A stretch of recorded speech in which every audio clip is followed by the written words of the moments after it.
Hello from Michigan Alliance for Families.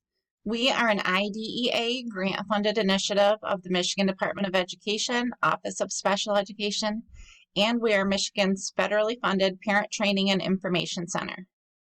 This video covers some first steps related to special education and COVID-19.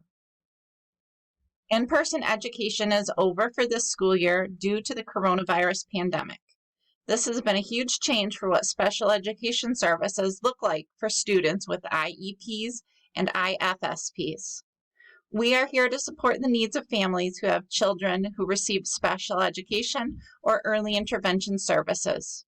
We continue to provide useful resources and supports about how school closure affects special education, as well as how parents can help their children at home. For the most up-to-date information, you're going to want to be familiar with these websites. The first priority for everyone is to stay safe. Keep up to date with the governor's orders and guidance from the Department of Health and Human Services at michigan.gov/coronavirus. Schools are developing plans for what comes next. Decisions and guidance are being worked on every day. Although it's hard to wait, this does take time. The most up-to-date information from Michigan Department of Education can be found at michigan.gov/MDE. This includes distance learning guidance, food support, online instructional resources, and special education information. You can find the information and resources gathered by Michigan Alliance for Families related to the pandemic on our website at michiganallianceforfamilies.org/COVID-19.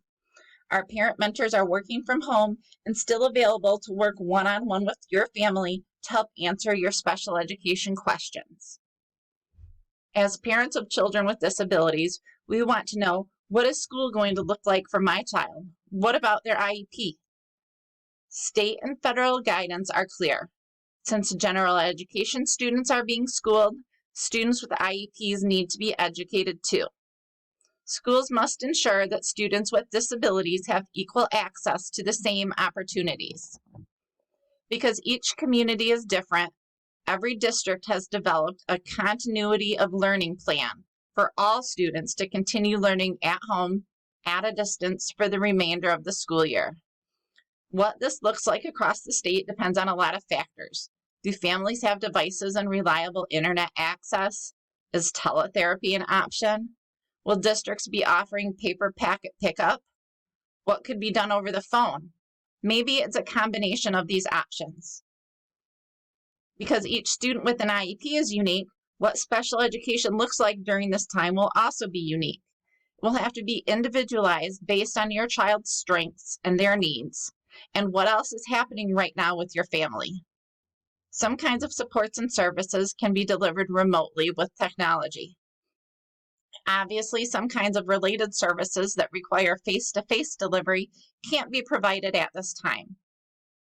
Accommodations and modifications your child needs to learn at home may be different than what was needed in the classroom. If your student is learning remotely, there might be additional assistive technology needs that have to be considered. When school resumes, the IEP team will meet and decide if compensatory services or extended school year are needed to make up for lost time.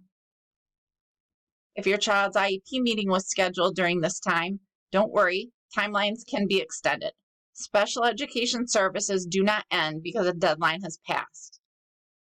IEP meetings may be held remotely, over the phone or on the computer.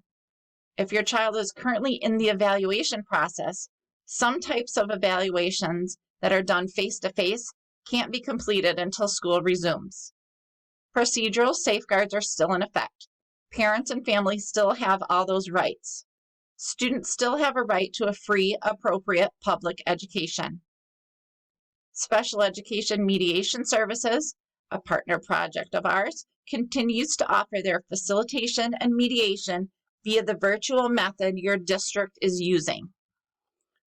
So what can we do as parents? Communication is so important, especially at this time. Talk to your team. Let them know your concerns. Make sure all of this is in writing too. Make a paper trail. Keep track of conversations, due dates, services provided, services missed, what is working, what is not working, and what progress you're seeing with your child. And talk to your child. This is something none of us have been through before. It's normal to feel stressed or anxious or afraid. We should expect that there will be changes in our children's behavior. Learn about and use positive behavior interventions that can be incorporated at home. Some days may be up, some may be down. All of this is to be expected. Children can process or document what is happening with a journal or through art. As parents, we need to remember our tone. We set the stage and our kids will follow our lead. Be honest with what is happening with the coronavirus. Share the information that is appropriate for your child. There are social stories and plain language information that you might find useful, but don't let them get overwhelmed with too much information. Try turning off the news or reducing screen time. And as parents, we each have so much going on ourselves with finances and health and staying safe and just maintaining a household with everything shut down. Some families are home all together, which can be an overload of togetherness. Some parents are essential workers and still going out every day, another source of stress. Some of us have family members sick with the coronavirus. You should not feel pressured to accomplish something that is unrealistic or not possible for your family. This is a difficult time for all of us. Most of us are not trained educators or specialized therapists. That being said, parents know their child best, and we are now acting as the teacher. So here are some tips for helping your child learn at home. Set up a workspace for your child. This may be a separate space if you have it, or maybe it's the kitchen table and we slip everything into a backpack or tote when the school day is over. Children thrive on routines. There is comfort in knowing what comes next. Keeping a regular bedtime and morning routine and having a daily schedule can help your child plan for the day. A schedule might work better for your child if it's a chart or color-coded, or maybe a picture schedule is what your child needs. But having a schedule shouldn't be too rigid, because there will be moments of unplanned learning where a question is asked or an idea is sparked. This is an opportunity for deeper learning, an opportunity to let your child lead their learning. Take advantage of that. With everyone stuck home, this is also a time you could work on life skills. Maybe doing a whole load of laundry, from sorting to folding, or following a recipe to cook dinner, or assist with part of a meal. Don't forget to schedule daily physical activity. Movement can help kids decompress and burn off energy. If you're working from home, it's helpful to set up your child's daily schedule so the blocks of time when they can work independently on their own matches up with your work schedule. Parents, remember to take care of yourselves. The phrase, "you can't pour from an empty cup," is so true. Make time for self-care. Take care of your body. Try to eat healthy, get fresh air, exercise, and get enough sleep. Religious or spiritual practices and routine can be calming and can help us find connection and purpose. Think positively. Take a break from news stories, including social media. Do an activity that you enjoy. Take time to unwind.